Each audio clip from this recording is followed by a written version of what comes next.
우리 모두는 항상 싸움터에 있습니다. 믿습니까? 저와 여러분은 모두가 항상 싸움터에 있습니다. 그것을 인정하십니까? 그렇다면 오늘 말씀의 제목 시작. 가나안 전쟁. 자, 쉽게 가나안 전쟁이 뭐야 하지 말고 가나안은 여기다, 세상이다, 내가 있는 자리다, 이렇게 생각하고 들으시면 쉬울 것입니다. 아멘. 자, 하나님의 말씀을 둘러보면 구약에서 하나님께서 구약에 쓰셨던 모세와 여호수아를 통해서 보이는 하나님의 모형. 자, 집중합시다. 보이시는 하나님의 모형으로 하나님께서 하나님의 백성들에게 보이셨다면 사사기에서는 어떻게 하나님께서 보이실까? 여호수아가 죽기 이전의 그 상태에서는 모세와 여호수아를 통해서 보이시는 하나님, 하나님의 종들을 통해서 보이시는 하나님의 모형으로 보이시고, 이제 죽은 후에, 자, 오늘 본문의 1절에 보면 여호수아가 죽은 후에 이제 하나님의 종이 없지요? 죽은 후에 사사 시대에는 하나님께서 어떻게 하나님을 보이셨는가 보았더니 보이지 않아요. 보이지 않아요? 그래서 사사 시대를 총 집합해 보면은 잠깐 구원자를 세우지만은 어떻게 다시 죄악으로 빠져들어가는 것을 볼 수 있게 됩니다. 그래서 하나님 떠난 삶을 그들이 살아가서 고통 속에, 흑암 속에 그들이 갇혀서 굉장히 힘들어하는 것을 보게 돼요. 그래서 우리 하나님께서는 보이는 하나님을 모세와 여호수아를 통해서 보이셨다면, 보이지 않는 하나님을 사사시대에 우리에게 보이시면서 저와 여러분에게 무엇을 이렇게 하시려고, 무엇을 알게 하시려고, 무엇을 체험케 하시려고. 저와 여러분은 지금 보이는 하나님을 믿어요? 보이지 않는 하나님을 믿어요? 보이지 아니하신 하나님을 바라보며 성경을 통해서 하나님을 배워가고 있지요.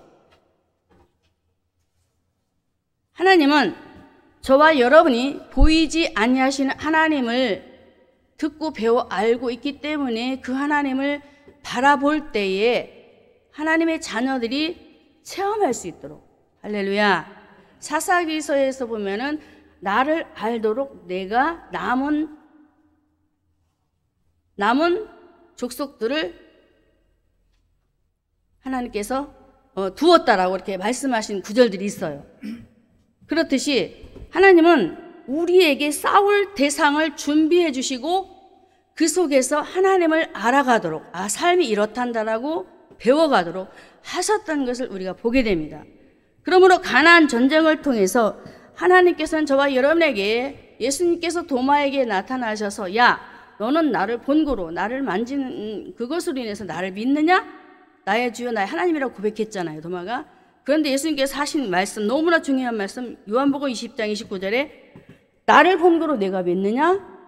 보지 않는 것이 복되도다 라고 이렇게 말씀하신 것을 우리가 알 수가 있습니다. 사랑하는 성도 여러분, 오늘 이 시간 저와 여러분이 오늘 가나안 전쟁, 즉 이 세상에 속한 저와 여러분들이 전쟁터에 서 있습니다. 그런데 이런 속에서 하나님께서 우리에게 뭐라고 말씀하시는가 봤더니, 첫째로 유다를 선봉에 세우시는 것을 보게 됩니다. 유다를 선봉에 세우셨던 이유, 자, 1절과 2절을 읽습니다. 여호수아가 죽은 후에 이스라엘 자손이 여호와께 묻자와 가로되 우리 중 누가 먼저 올라가서 가나안 사람과 싸우리이까?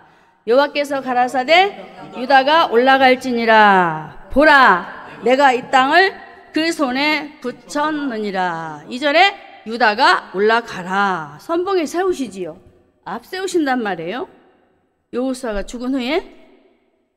이렇듯 하나님께서는 유다가 먼저 올라가도록 일을 진행시키시고, 사랑하는 성도들이 오늘 본문에서는 시므온이 따라붙잖아요. 함께 동역하는 그 속에서 왜 이렇게 하셨을지 이제 제가 말씀을 드리겠는데, 오늘 이 시간 저와 여러분은 하나님께서 유다를 선봉에 세우셨던 그 이유, 그것을 정확하게 알고 있어야 전쟁에 승리할 수 있다는 것입니다. 아멘. 자, 그러면 가나안 전쟁에 누가 올라간다고 했어요? 유다. 자, 유다를 붙이셔서 어떻게 하십니까? 자, 2절에 보면은 유다를 붙이셔서 가나안 사람과 싸우리 여호와께서 가르치되 유다가 올라갈지니라 보라 내가 이 땅을 그 손에 붙였느니라면서 3절에 유다가 그 형제 시므온에게 이르되 나의 제비 뽑아 얻은 땅에 나와 함께 올라가자. 가서 누구와 누구? 가나안 사람과 브리스 사람을 붙이신단 말입니다. 누가 올라가서 싸울 때에? 유다. 제가 인물 설교를 많이 하는데 인물 속에서 인물을 최고로 올려놓으면 거기서 예수님이 보이지 않더라고요. 근데 분명히 요한복음 5장 39절에 보면 이 성경은 곧 누구에 대하여? 예수님에 대해서 기록하고 있다라고 말씀을 하고 있거든요. 그래서 저는 말씀을 준비하면서 또한 전하다가도 제가 그것을 안 놓치려고 굉장히 노력을 많이 하는데, 자, 오늘은 인물을 부각시키는 것이 아니고 예수를 부각시킬 거예요. 할렐루야. 자, 유다가 먼저 올라가라. 올라갔는데 브리스 사람과 가나안 사람을 붙여서 죽입니다. 몇 명을? 100명을. 그리고 또 아도니 베색에 가서, 아도니가 아니고 베색에 가서 다시 가나안 사람과 브리스 사람을 또 붙여서 또 죽이게 만들어요. 한번 생각해 봐요. 유다 지파들이 올라가서 이렇게 많은 사람들을 죽이는 데 있어서 과연 할 수 있었을까? 할 수 있었을까? 저는 불가능하다고 봅니다. 왜 불가능하냐? 오늘 유다 속에서 밝히시는 하나님의 비밀이 있습니다. 내가 하는 것이 아닌 하나님께서 하신다는 이것을 우리에게 알게 하시려고. 우리는 누구? 인간. 우리는 티끌. 그렇죠?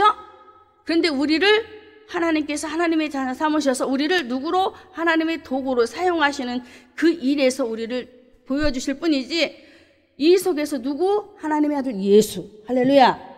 그래서 오늘 우리는 항상 영적 싸움할 때도 내가 싸워서 이기는 것이 아니고 내 앞에 대장 되신 예수 그리스도가 앞장서신다고 했어요. 앞장서셔서 저와 여러분이 싸울 수 있도록 돕는다라는 거예요. 할렐루야. 그래서 오늘 유다를 하나님께서 선봉에 세우신 이유는 하나님의 아들 예수 그리스도가 누구를 통해서 와요? 유다 지파. 할렐루야. 유다 지파. 그러면 무슨 말씀을 우리에게 하는 걸까요? 유다 지파를 통해서 하나님의 아들 예수 그리스도가 오는데 예수의 모역인 유다가 올라가니까 누가 죽어요? 가나안 사람과 브리스 사람이 한꺼번에 와르르 죽어버린단 말이에요. 그리고 또 죽어요. 그리고는 한 사람을 남겨놓는 일이 벌어집니다. 이것을 누가 했느냐? 바로 오실 메시아 예수 그리스도, 그분이 유다를 통해서 모형으로 보여주시면서 하나님의 아들 예수님이 이 땅에 오셔서 그렇게 하실 거야 라고 우리에게 보여주셨던 것입니다. 할렐루야. 오늘 제가 오전에 우리 목사님 말씀을 드리면서 그 부분을 못 찾아서 고민을 했는데, 히브리서 2장 14절에 한번 찾아주세요. 그것을 못 찾아서 고민을 많이 했는데 그게 나와서 너무 통쾌했는데, 히브리서 2장에 있습니다. 자녀들은 혈육에 함께 속하였음에 그도 또한 한 모양으로 혈육에 함께 속하셨다라고 하지요. 하나님 떠난 죄인의 모습, 그 죄인의 모습을 누가 뒤집었어요? 혈육으로 하나님의 아들 예수님이 뒤집어 쓰잖아요.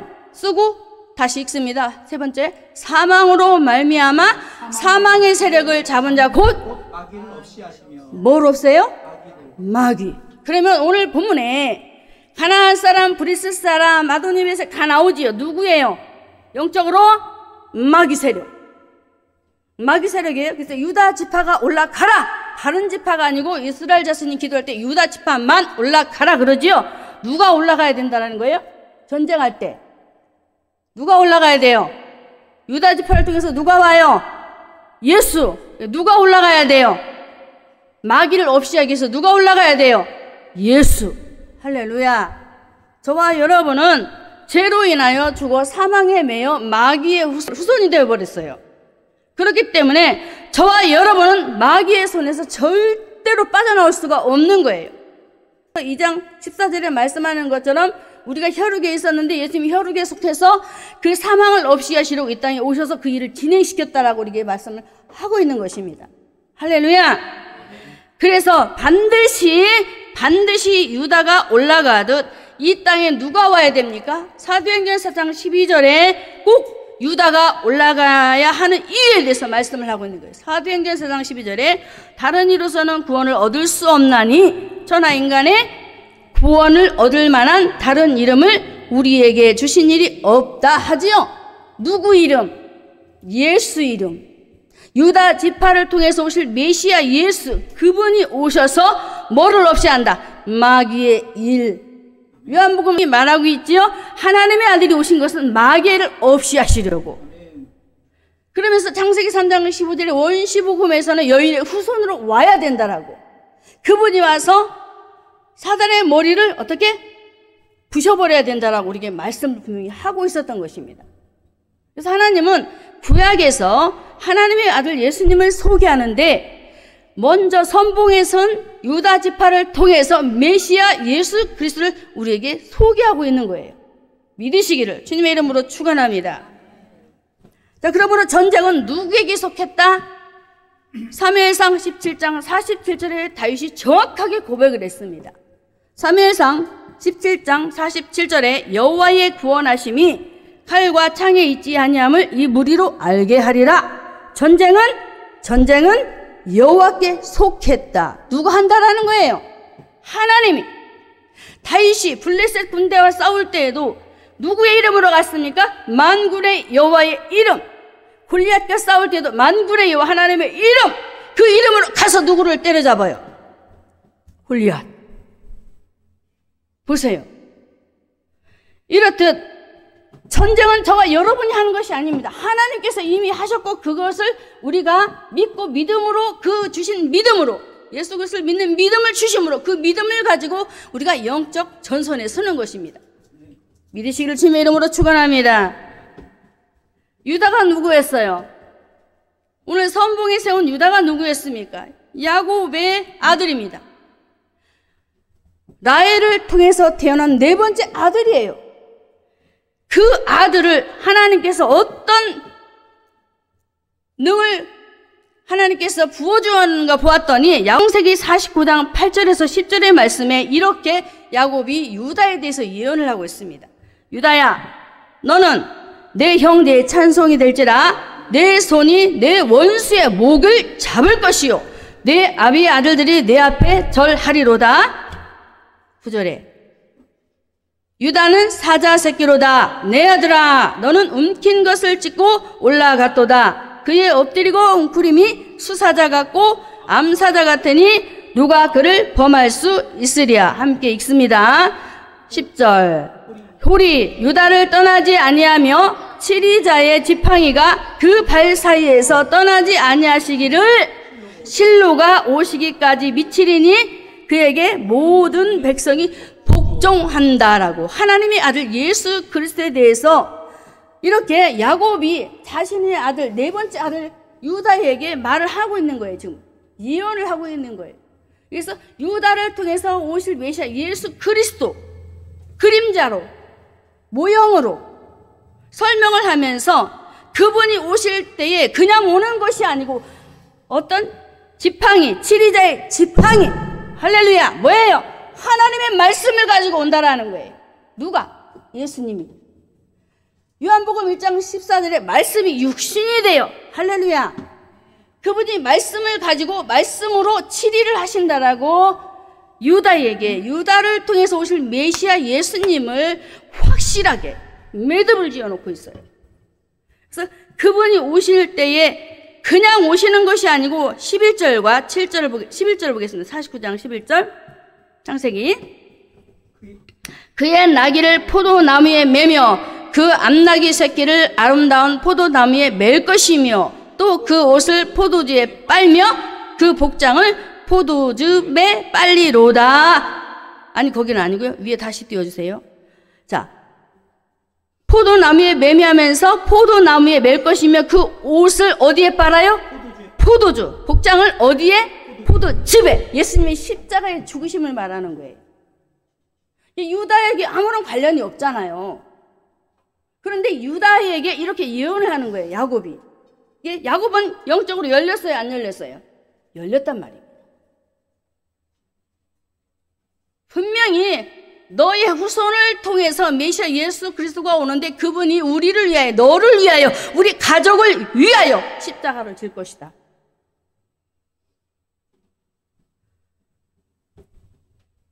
참 우리 하나님은 이렇게 구약의 야곱이 하나님의 능력에 붙잡히니까 그 아들들에 관해서도 정확하게 아주 또렷하게 자식들에게 그 분량에 맞게 그 예언의 약속의 말씀을 주시면서 살아가는 그 방법을 가르치시잖아요. 그리고 유다를 통해서 하나님의 아들 예수 그리스도를 우리에게 말씀도 하시지만 유다가 어떠한 삶을 왕권을 가지고 예수님이 왕권을 가지고 오셨잖아요. 만왕의 왕으로 왕권을 가지고 자 홀이 뭐예요? 왕권이란 말이에요. 유다가 왕권을 가지고 예수님처럼 치리자의 말씀 지팡이 그 말씀을 가지고 자 보면 치리자의 지팡이가 그 발 사이에서 떠나지 아니하시기를 하잖아요. 떠나지 아니하시기를 말씀을 가지고 말씀을 한순간 붙잡고 한순간 떠나버린 것이 아니고 꼭 붙잡고 그것을 간직하면서 자 말씀을 우리가 잘 간직해야 돼요. 간직하면서 유다가 어떻게 할 것? 하나님의 말씀 안에서 예수님의 모형으로 살아갈 것이라는 이 말씀을 야곱이 예언을 했던 것입니다. 제가 다 설명을 못하겠지만 이 유다나 시므온은 하나님의 말씀 속에서 동생을 얼마나 예수의 모형을 가지고 감싸고 그를 포용하고 그를 이해하면서 예수님을 부각시켰던 부분들이 분명히 말씀에 있습니다. 사랑하는 성도 여러분, 한 인물을 통하여 하나님의 아들 예수 그리스도가 누구의 지파를 통하여? 유다 지파. 아브라함과 다윗의 자손 예수 그리스도의 세계라. 유다 지파를 통해서 오실 것을 말씀하시면서 유다를 올려보내는 거예요. 왜? 유다 지파로 와야 되잖아. 그래서 유다를 올려보내는 거예요. 믿으시기를 주님의 이름으로 축원합니다. 자, 그러므로 유다 지파는 누구의 모형이다? 예수 그리스도의 모형. 자, 그러면 유다 지파가 예수 그리스도의 모형이라고 우리가 들었고 배웠습니다. 그러면 유다 지파를 왜 선봉에 세웠어요? 가나안 전쟁터에? 그분이 뭘 주었다고? 왕권. 마귀 사단의 세력을 멸할 왕권. 할렐루야. 홀을 가지신 예수 그리스도께서 어디를 찾아왔습니까? 오늘 본문에 가나안 땅. 가나안 땅은 하나님 없는 세상. 그 가나안 사람들은 무엇을 섬겼느냐? 바알과 아세라. 많은 신들이 있었다고 했습니다. 그들이 하나님을 섬기지 않는 상태에서 많은 신들을 모셔드리고 그 신들을 섬기면서 하나님 없는 삶을 살았단 말이에요. 마귀의 종노릇하면서. 그런데 그 세상에 저와 여러분도 하나님 없는 삶을 살았을 때에 우리 예수님께서 제각기 찾아와 주시잖아요. 죄악의 땅에. 할렐루야. 그래서 가나안 땅에 홀을 가지신 유다 지파를 통해서 오신 왕권을 가지신 그 예수 그리스도께서 가나안 땅에 찾아오셔서 무엇을 해주신다? 가나안 땅에 올라가서 어떻게 했어요? 싸웠단 말이에요. 싸웠어. 이해가 되시죠? 정말 저와 여러분은 죽을 수밖에 없는 인생들입니다.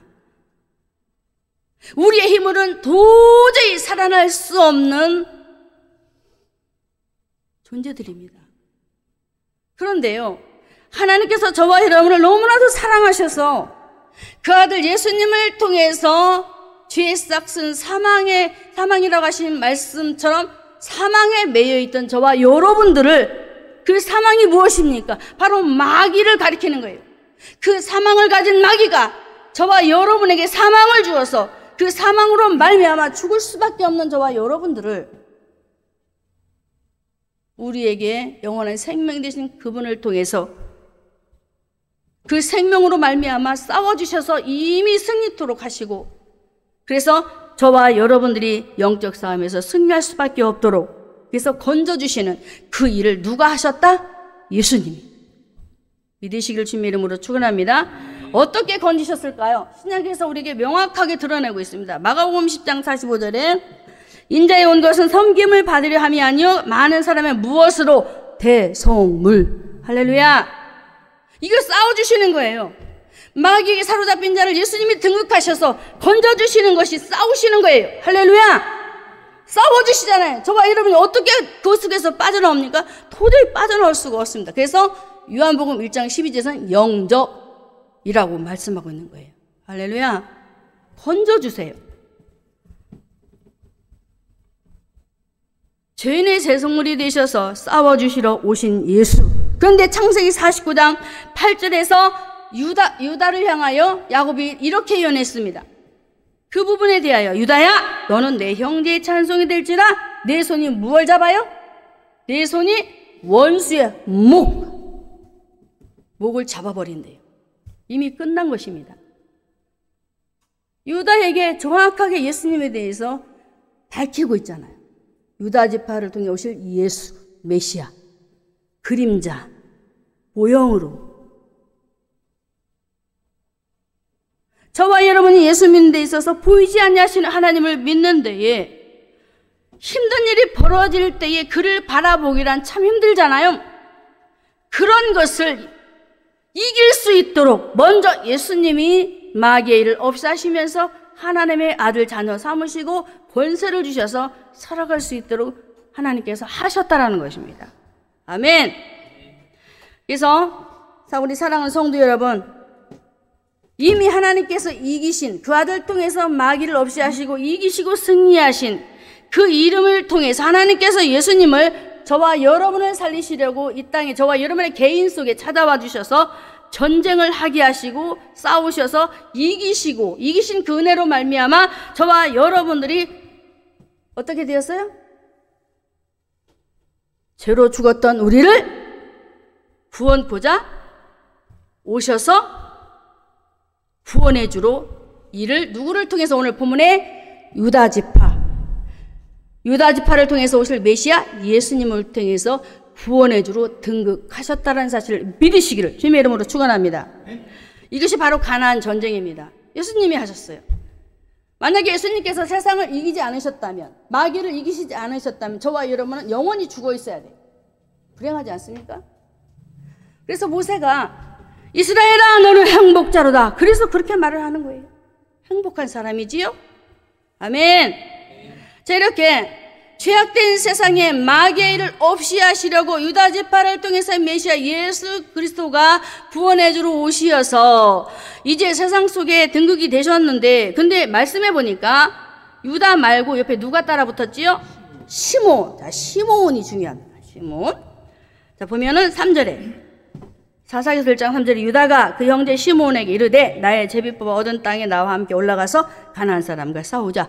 함께 동역하는, 함께 주님과 더불어 어떻게 끈을 이어주시잖아요. 자, 왜 시몬은 야곱의 아들이고 진짜 우리가 훌륭한 사람으로 알고 있을 것이라 저는 보는데 그렇지 않습니다. 하나님께서 사사기서 1장에 시몬을 따라 붙인 이유가 있습니다. 유다는 바로 오실 메시아 예수 그리스도 예표, 보형, 그냥 예수님으로 쉽게 생각을 해요. 그런데 시몬을 붙였어요. 그 안에 누가 동참해요? 시몬이 예수 안에 들어오는 장면입니다. 자, 이렇게 하나님 떠나 죄 가운데 살아가는 한 영혼이 바로 누구 옆에 있었어요? 누구 옆에? 유다. 한 영혼이 바로 시몬이 유다 옆에 붙어 있었어요. 저는 이 말씀을 생각하면서 무슨 생각을 했느냐면, 내 안에 생명이 있잖아요. 내가 하나님의 자녀입니다. 내 옆에 누가 있어요? 남편, 자녀. 나는 그 생명을 가지고 그들에게 복음을 발산한단 말이에요. 근데 받아들이는 사람이 있는가 하면 받지 않는 사람이 있었다라는 거예요. 근데 오늘 말씀해 보니까 유다 옆에서 누가 받아들여요? 시므온이. 할렐루야. 시몬이 받아들입니다. 자, 이 시몬이라는 사람을 우리가 조금 알아야 이해가 빠를 것입니다.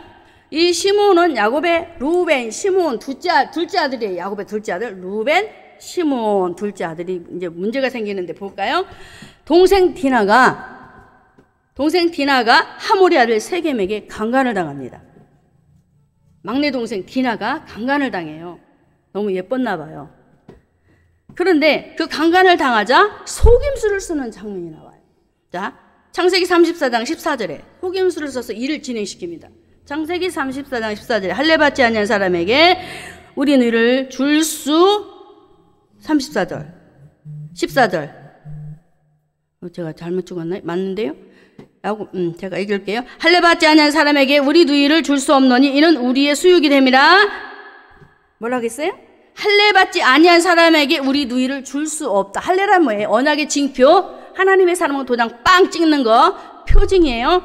근데 이걸 가지고 이제 나쁜 짓을 하게 돼요. 줄 수 없노니 우리의 수육이 된다. 자존심을 챙기는데, 자 24절에 성문으로 출입하는 모든 자가 하물과 그 아들 세겜의 말을 듣고 성문으로 출입하는 그 모든 남자가 할례를 받았습니다. 할례 받아야 내가 내 누이의 남편으로 줄 수 있다라고 그들이 속임수를 썼단 말이에요. 그리고 나서 일을 벌이는데 25절에 읽습니다. 제3일에 미쳐 그들이 고통할 때에 야곱의 두 아들 디나의 오라비 시므온과 레이가 각기 칼을 차고 가서 부지 중의 성을 엄습하여 그 모든 남자를 죽이고 넘겨요.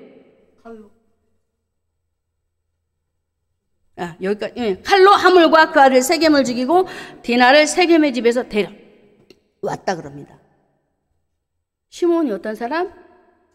동생으로 인하여 그냥 그들을 살해한 것이 아니고 원앙의 표징, 하나님께서 귀하게 여기시는 이것을 가지고 할례라는 이것을 가지고 가서 그들에게 속임수를 써서 그들이 할례 받고 난 이후에 3일째 되는 날에 제일로 힘든 그런 와중에 그들을 다 싸그리 죽여버립니다.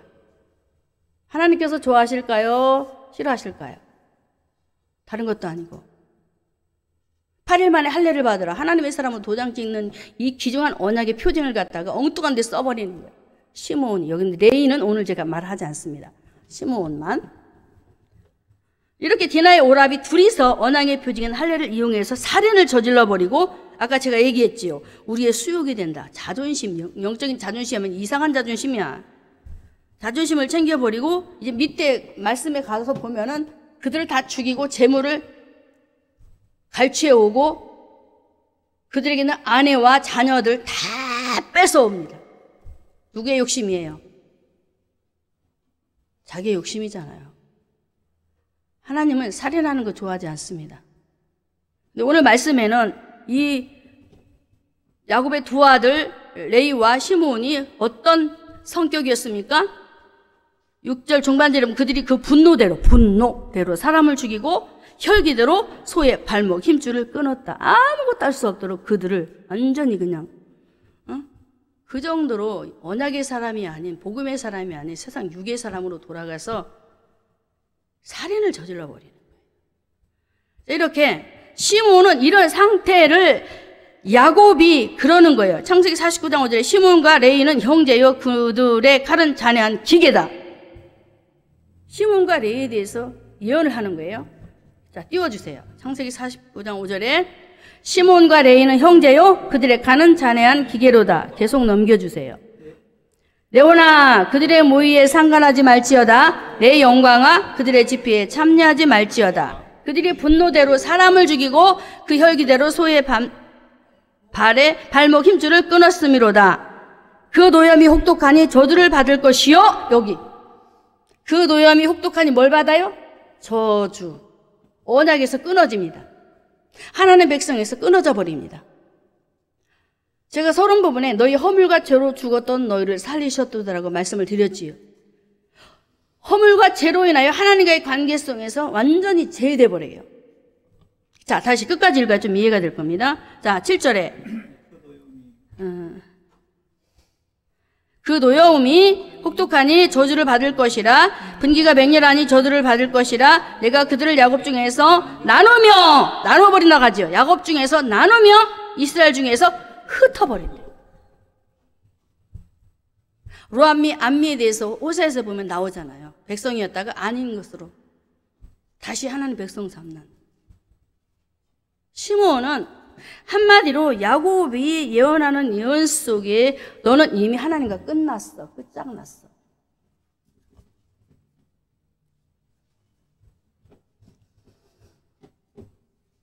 저주받을 자로 이스라엘에서 흩어져 멸망받을 자가 되어버렸다는 것입니다. 오늘 심판에 대해서 우리 목사님 말씀하셨죠. 멸망받아 불지옥에 떨어질 수밖에 없는 인생이 누가 되었다고? 시므온이. 그런데 그런 시므온을 누가 데리고 가나안 전쟁에 뛰어들어요? 유다. 누가 데리고 갔어요? 영적으로? 예수님. 할렐루야. 예수님이 그를 살리는 길로 끌고 들어가는 거예요. 다시 돌아오는.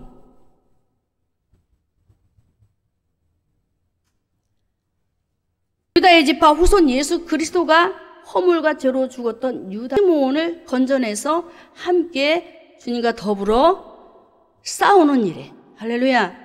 저는 말씀 속에서 무엇을 보았느냐면은 유다는 계속적으로 말을 하고 있는데 시므온은 들어갔습니다마는 자취가 없어요. 왜 그랬을까요? 왜 그랬을까요? 예수님이 보여줘야 돼요. 할렐루야. 시므온은 성도예요. 비록 끈은 끊어졌지만 다시 돌이켜서 다시 하나님의 친백성, 돌 감람나무에서 덧붙이는 게 아니라 참 감람나무에 붙임을 받는 이런 은혜가 누구에게? 시므온에게.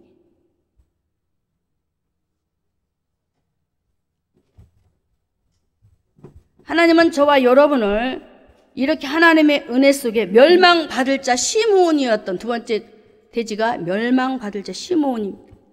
그런데 그를 하나님께서 유다를 통하여서 다시 하나님의 백성 잡는 일에 동참케 하셔서 살리시고 그를 전쟁에 다시 뛰어들어 일을 할 수 있는 하나님의 자녀로 세우셨다는 사실을 믿으시기를 주님의 이름으로 축원합니다. 이것이 하나님의 은혜인 거예요. 시므온이 잘나서 예수 믿게 된 것이 아니고 유다를 따른 것이 아니고 누구로 인하여? 예수님으로 인하여. 자, 그 말씀이 에베소서 2장 8절에 저와 여러분이 잘나서 예수 믿는 거 아닙니다. 저는 이 말씀이 너무나 익습니다. 너희가 그 은혜를 인하여. 자, 너희가 누구의 은혜? 할렐루야. 누구의 믿음? 그렇죠. 주가 주시는 믿음. 그 믿음 때문에. 자, 우리가 아브라함을 생각해 보면 사도행전 7장에서 보면은 스데반의 설교 속에 갈대우를 찾아가는 하나님의 그 말씀이 있습니다. 하나님께서 그곳을 찾아가셨다고 했습니다. 아브라함을 찾아가셨다. 아브라함이 잘나서 예수 믿게 된 거 아닙니다. 그를 찾아가셔서 하나님께서 그를 불러내시고 그에게 믿음을 주시고, 할렐루야, 믿음을 주시고 갈대아 우르를 떠나도록, 할렐루야, 하란을 떠나도록. 이것이 하나님의 은혜예요. 저와 여러분이 잘나서 똑똑해서 예수 믿는 것이 아니고 하나님의 은혜로 예수를 믿을 수 있게 되었고, 하나님의 은혜로 그 믿음을 갖게 되었고, 그래서 하나님의 선물인 것입니다. 오늘 말씀 속에 유다를 통해서 시므온을 함께 따라붙게 한 것은 바로 그것을 우리에게 말씀을 하고 있는 것입니다. 멸망받을 자였던 시므온, 멸망받을 수밖에 없었던 저와 여러분을 하나님께서 은혜로 불러주셔서 예수 믿게 하시고, 그래서 그 안에서 살아가는 영적 싸움꾼으로 세우셨다는 것을 믿으시기를 주님의 이름으로 축원합니다.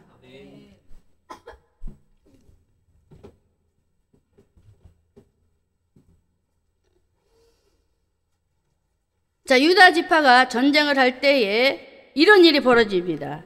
여호수아 19장 1절에 유다 지파가 전쟁을 하는 장면이 나와요. 여호수아 19장 1절에 둘째로 시므온 곧 시므온 자손의 지파를 위하여 그 가족대로 제비를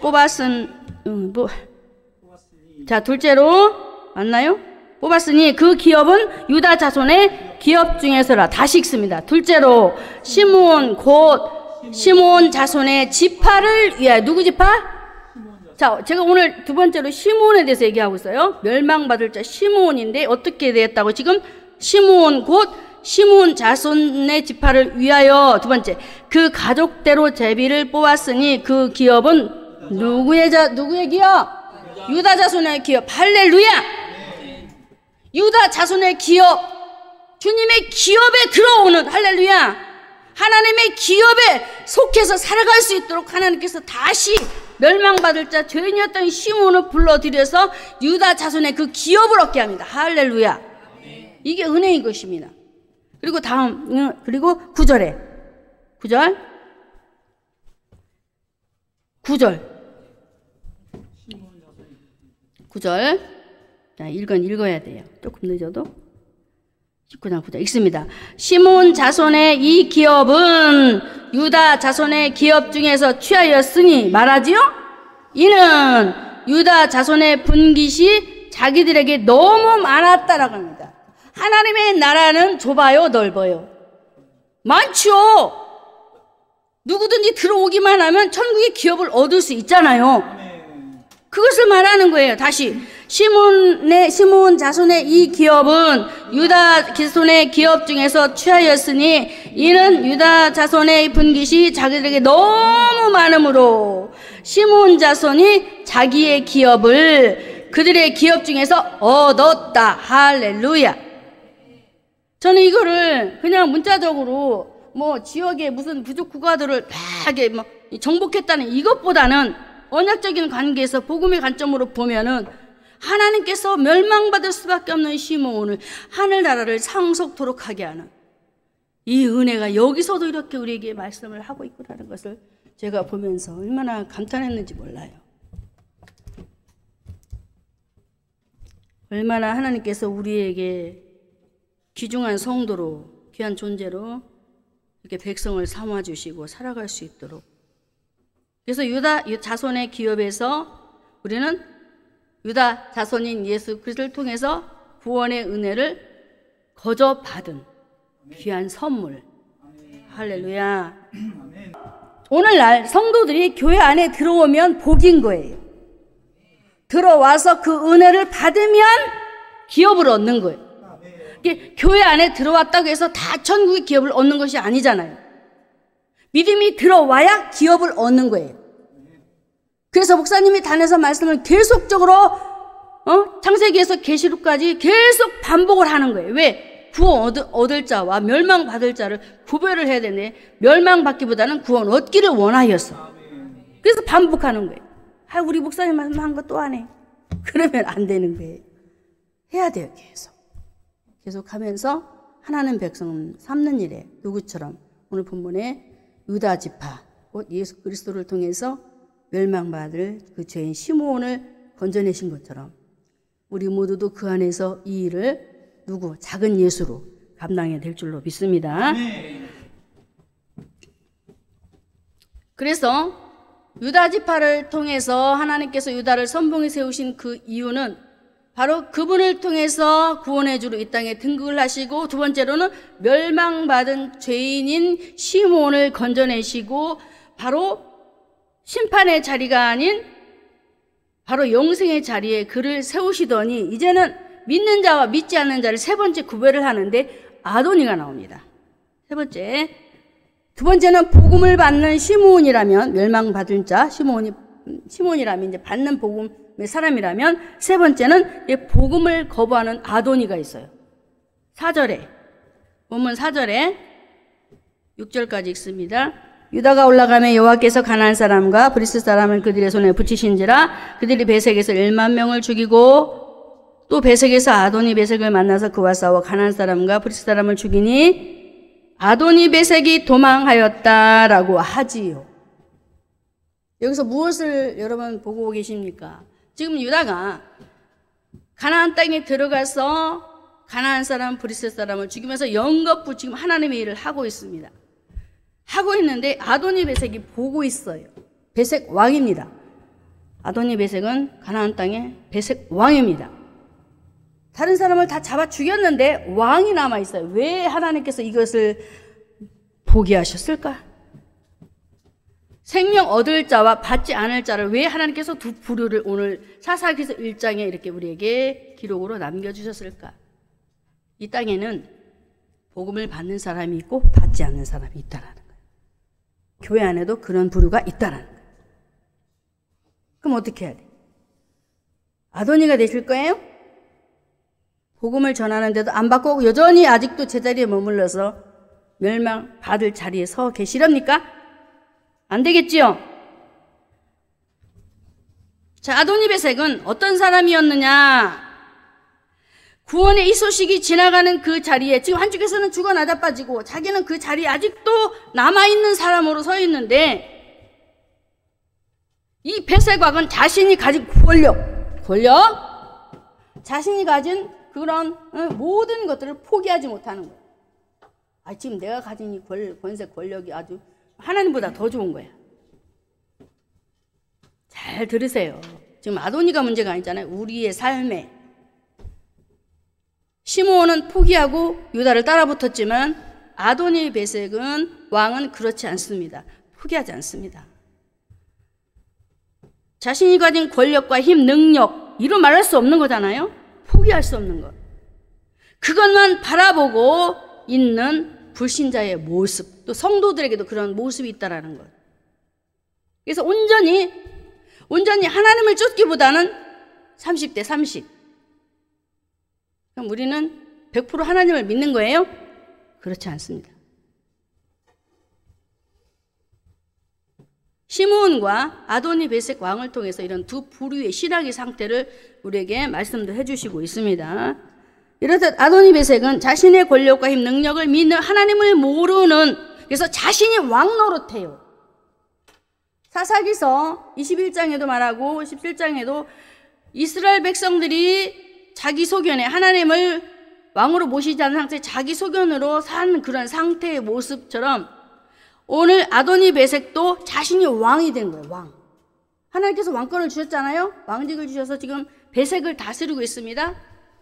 다스리고 있는데 그것도 부족한 거예요. 그런데 자신이 또 왕이 돼가지고 백성들을 통치하고 또 자신을 통치해버리고.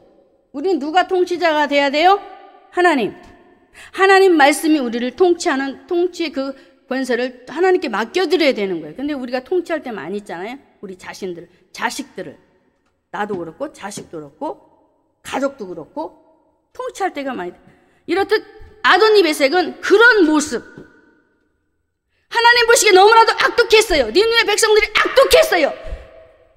그래서 하나님께서 요나를 보내서 회개시키는 이런 일들 왜 그렇게 하셨느냐 이 말이지. 구원해내기 위해서 어느 부류에 속하도록 멸망받을 자 시므온이었던 그를 구원의 자리에 불러들인 것처럼 바로 니느웨 백성도 그렇게 하시려고. 할렐루야.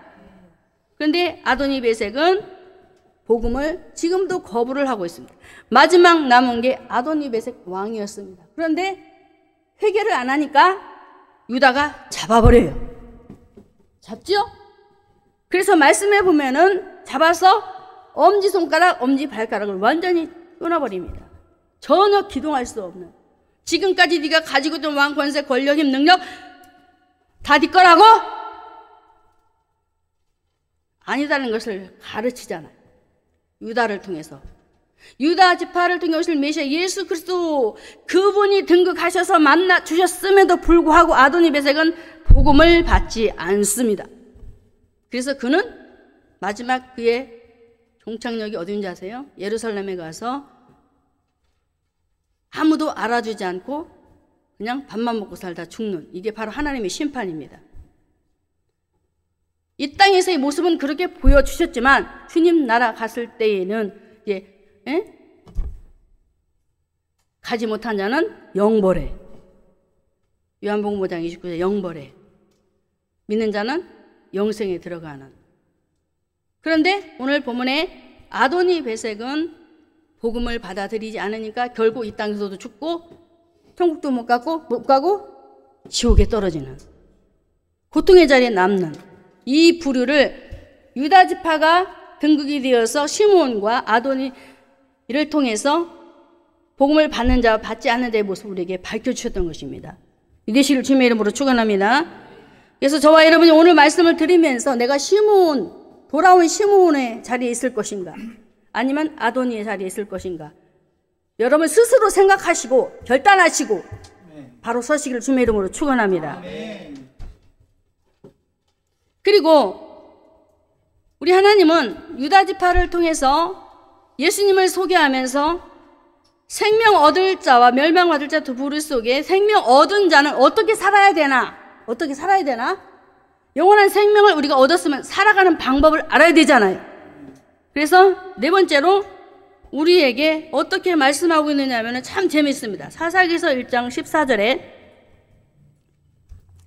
있습니다. 악사가 출가할 때에 그에게 청하여 자기 아비에게 밭을 구하자 하고 나귀에게 내림에 갈렙이 묻되 내가 무엇을 원하느냐 그러죠. 때가 되어 이제 갈렙의 딸 악사가 이제 결혼을 하는 장면이 나와요. 근데 그때 악사가 밭을 구하자고 그의 남편인 온니엘에게 얘기를 도란도란 합니다. 근데 그때 그것을 알아차린 갈렙이 네가 무엇을 원하느냐라고 묻습니다. 참 영적으로 귀가 열렸지요? 둘이서 속닥속닥 하면서 귓속말로 했을 텐데 이미 알아들었어. 자, 여기서 갈렙이 누구지? 우리 하나님은 시공간을 초월하시지요. 그쵸? 시공간을 초월하시기 때문에 다 알아요, 몰라요? 다 알아요. 여기서 갈렙도 예수님을 모형하고 있습니다. 이 세상을 살아가는 동안에 살아갈 힘, 능력, 방법이 있는데 바로 악사가 구한 것은 15절에 같이 읽습니다. 네, 가로되 내게 복을 주소서 아버지께서 나를 남방으로 보내시니 선물도 내게 주소서 하며 갈렙이 윗셈과 아랫셈을 그에게 주었더라. 할렐루야. 세상을 살아가는 데에서 참 힘들어요. 갈렙의 딸 악사도 아버지가 좋은 땅을 주어서 그냥 편안하게 살게 해줬으면 좋겠는데 물도 없는 네게브 지역으로 거기는 물이 없어서 농사를 지을 수 없는 땅이라고 합니다. 그런데 그곳으로 딸을 보냅니다. 자, 그러면 우리 세상으로 비유해봐요. 하나님께서 그 아들 예수를 이 땅에 보내주셔서 걷는 고난의 과정도 그런 부분도 곁들여 있지만 저와 여러분이 세상에서 으쌰으쌰으쌰하면서 행복하게 살다가 예수님을 영접하고 난 이후에 교회 가니까 목사님이 누구누구 집사님 누구누구 성도님 이제 앞으로는 이렇게 살면 안 됩니다 라고 얘기하시니까 모든 것을 다 끊어버려야 되네. 돈도 멀리해야 되고 자식도 하나님보다 더 사랑해서는 안 되고 가족도 그렇고 그냥 그렇단 말이에요. 그러니까 너무 살기가 힘들지요. 그래 안 그래요? 바로 그것이 척박한 땅이에요. 물이 없는. 근데 살 방법이 없어. 이렇게 하라고 하긴 하는데 도저히 용기가 안 나는 거야. 그런데 오늘 말씀해 보니까 내가 무엇을 구하느냐 갈렙이 물어. 아버지 왜 나를 이렇게 힘들게 해서 왜 이렇게 고통스럽게 살게 하는 거 이것이 아니고 나에게 밭을 주었으니 이제 물도 주셔야 합니다. 내가 살아갈 수 있도록. 여기서 물은 누굴까? 물은 바로 예수님을 얘기하는 거예요. 갈렙이 예수님을 예표하고 그분을 통해서 이 땅에서 살아갈 수 있는 방법, 생수를 구하고 있는 거예요. 예수님께서 사마리아 여인을 만났었을 때도 네가 나를 알았다면 생수를 구하였을 터인데 라고 묻는 말씀이 있지 않습니까? 저와 여러분은 하나님의 자녀가 되었습니다. 하나님의 자녀가 되었음에도 불구하고 여전히 살기가 힘들고 어려운 상황들이 벌어져요. 그럴 때 우리가 어떤 방법으로 어떤 능력으로 살아야 되느냐? 바로 생수, 하나님의 능력, 할렐루야. 사도 바울이 빌립보서 4장 13절에 내게 능력 주시는 자 안에서 살았다라고 하지요. 바로 그것이 성령의 능력인 것입니다. 할렐루야. 그분을 통해서 우리가 이 세상을 살아갈 수 있는 것입니다. 도저히 이길 수 없는 거예요.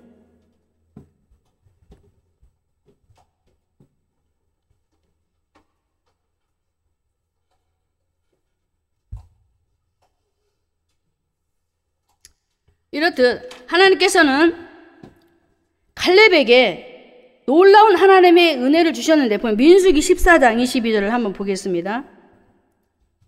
샘물을 구하는 갈렙의 정체. 그 속에 말씀하시는 그 갈렙 있습니다. 민수기 14장 22절에 읽습니다. 나의 영광과 애굽과 광야에서 행한 나의 이적을 보고도 이같이 10번이나 나를 시험하고 내 목소리를 청종치 아니한 그 사람들은 내가 그 조상들에게 맹세한 땅을 결단코 보지 못할 것이요 또 나를 멸시하는 사람은 하나라도 그것을 보지 못하리라. 계속 읽습니다. 여기가 중요합니다. 오직 내 종 갈렙은 그 마음이 그들과 달라서 나를 온전히 쫓았다라고 합니다. 여러분 한번 생각해 보세요. 저는 이 말씀을 대할 때마다 굉장히 마음에 고통이 왔는데 저도 인간인지라 100% 믿음 쫓기가 힘들더라고요. 하나님을 바라본다라는 게. 제가 좀 전에 얘기했지요. 갈렙은 누구를 예표한다? 예수. 자, 예수님은 중간치예요? 100%예요? 100%잖아요. 근데 우리 인간은 내가 믿어요, 하겠습니다라고 했지만 이스라엘 백성들처럼 어때요? 거역하잖아요. 한다고 했는데 따라가긴 따라가다가 다시 도중 하차한단 말이에요. 이게 인간이라는 거예요. 이해가 되시죠? 우리 인간은 그럴 수밖에 없다라는 거예요. 믿으시죠? 저도 그런 게 온다니까요. 하나님 내가 하겠습니다. 그렇게 살겠습니다. 기도하겠습니다. 하겠습니다. 했는데 안 되는 거야. 야, 바로 인간은 그런 거야. 그래서 오늘 말씀에 갈렙을 보여주시는 거예요. 갈렙을 통해서 예수님을 보여주시는 거예요. 다시 말씀에 24절에 오직 내 종 갈렙은 그 마음이 그들과 달랐다라고. 할렐루야. 빌립보서 2장 5절에 계속 이 마음을 품으라. 누구의 마음? 예수 그리스도의 마음. 그 마음이 들어와야 되는 거예요. 예수님의 마음은 변함이 없는 거예요. 하나님의 뜻에 순종하려고 이 땅에 오셨을 때 변질이 있었습니까? 없었어요. 100% 순종했잖아요. 온전히 바로 예수님을 말하고 있는 것입니다. 다시 이해가 안 됐다면 24절에 오직 내 종 갈렙은 그 마음이 그들과 달라서 나를 온전히 쫓았다. 예수님입니다. 할렐루야. 즉 그의 땅으로 갔던 땅으로 내가 그를 인도하여 드리리니 그 자손이 그 땅을 차지하리니. 할렐루야. 자, 갈렙을 통해서 이 땅에 예수 생명이 주어진 그 자손들이 어디를 차지한다? 가나안 땅, 천국. 할렐루야. 그의 후손들을 얘기하는 거예요. 갈렙을 통해서. 그러므로 오늘 샘물을 구하는 악사, 그리고 그 아버지께 구하는 갈렙. 자, 여기서 악사는 성도입니다. 갈렙은 예수입니다. 예표. 그분에게 샘물을 구해서 아버지가 나를 이 척박한 땅, 물도 없는, 정말 살기 어려운 이 세상을 나에게 보내시는데 내가 살 수 있는 방법은 아버지가 나에게 샘물을 주시는 것밖에 없어요. 나에게 복을 주세요. 이 복을 주세요. 샘물의 복을 주세요. 할렐루야. 할렐루야. 여러분들 구하시라니까요. 내게 이 복, 샘물의 복. 할렐루야. 여러분들이 말씀을 드리면서 내가 사모할 때 하나님 나에게 이 샘, 나에게 이 생수의 강, 나에게 성령을 부어주세요. 내가 이것이 필요합니다. 그래야 내가 살 수 있다라는 이 말씀을 들을 때에 여러분 스스로가 고백하며 받아들여야 성령이 임하는 것입니다. 그런데 말씀 듣고 그냥 뚱한 있으면 안 되는 거예요. 내게 부지역에 들어가는 이 악사가 얼마나 갈급했겠어요. 난 도저히 이제 살 방법이 없다. 아버지 떠나서 내가 어떻게 살아? 남편 있어도 안 되는 거예요. 어떻게 농사를 지어? 물이 없는데.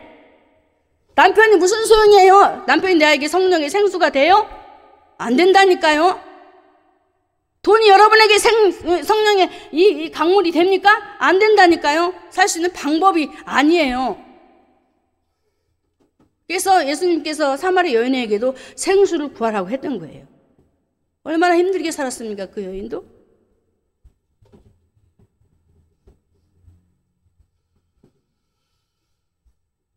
하나님께서는 갈렙을 통해서 그 아들 예수 그리스도를 통하여서만이 분명히 하나님의 백성들이 많아질 것이라는, 그 땅을 차지할 것이라는, 이것이 바로 아브라함 속에서도 우리에게 말씀하고 있잖아요. 내 자녀를 통하여 하늘의 별과 같이 많아지게 하는 이 복이 무엇입니까? 아브라함이 예수를 예표하잖아요. 예수 예표하잖아요. 아브라함이 아닙니다. 아브라함은 예수를 예표하는 거예요. 아브라함의 자손, 누구의 자손? 하나님의 자손, 그 자손들이 많아진다라는 거잖아요. 오늘 말씀에도 갈렙을 통해서 그의 자손들이 그 땅으로, 어디? 천국, 할렐루야, 들어갈 것이라는 이 귀한 언약을 오늘 우리에게 허락하시고, 그래서 갈렙을 통해서 세워진 오늘 본문에는 악사, 저와 여러분, 바로 하나님의 성전 교회가 되지 않았습니까? 됐잖아요. 그것을 보여주는 거예요. 갈렙을 통해서 얻은 그 생수, 예수님을 통해서 얻은 그 생수, 그 문지방에서 흘러나오는 그 생수, 예수님 문이잖아요. 그 생수를 받아 누린 성도가 되어진 저와 여러분들이 이제 하나님 앞에서 우리 예수님께서 하나님의 뜻을 쫓아 그 마음이 변하지 않고 온전히 순종하였던 것처럼 오늘 저와 여러분은 그 믿음의 대상, 믿음을 주시는 분이 누구신가? 히브리서 12장 2절에 믿음의 주요 온전케 하신 예수를 바라보라 그랬습니다. 우리에게 믿음을 주시는 분. 믿음을 갖고 싶으세요? 그럼 그분을 바라봐야 돼요. 할렐루야. 믿음을 주시는 예수. 그래서 갈렙이 헤브론 땅을 그가 차지하고 기럇세벨을 남겨둔 그 상태에서 온니엘을 얻어서 그를 통해서 그 땅을 정복하면서 하나님께서 어떤 축복을 주신지 아십니까? 첫 스타트 사사를 온니엘을 세웁니다. 바로 그게 바로 온니엘이 구원자입니다. 예수를 예표하는 거예요. 사사기서에 등장된 모든 인물들을 사사들은 구원자 예수를 예표하고 있는 거예요. 그런데 예수가 없어지면, 죽고 없어지면 인물로 들어가면 죽고 없는 상태인데 사라지면 백성들이 다시 죄악으로 빠져들어가는 일들. 그래서 우리는 오늘 악사가 구했던 샘물, 생수, 영원한 생명, 그것을 항상 우리가 떨어뜨리지 말고, 할렐루야, 그 은혜 속에서 살기를 원하여서 항상 구하고 찾고 두드리는, 구하고 찾고 두드릴 때에 누가복음에서 뭘 주셨습니까? 성령. 할렐루야, 성령이에요. 생수. 여러분 세상에서 잘 살고 싶다면 생수를 구하시기를 바랍니다. 오늘 본문의 말씀처럼 샘물을 구하시기를 바랍니다. 그분을 구하시기 바랍니다. 그 예수를 찾으시기 바랍니다. 말씀을 정리하겠습니다. 유다 지파를 통해서 오실 메시아 예수 그리스도, 전쟁은 누가 하셨다? 누가? 예수님이 하셨다니까요. 마귀를 없이하신. 그리고 구원의 주로 등극하셔서 멸망받을 죄인이었던 시몬을 구원하시고, 그리고 복음을 받아들이지 않은 아도니에게는 심판이 있는데 너희는 아도니와 같은 사람이 아니라 바로 시몬과 같이 돌아오는 주님과 함께 있는, 할렐루야. 그래서 이 땅을 살아갈 때 너희가 잘 살아야 되는데 바로 생수밖에 없다.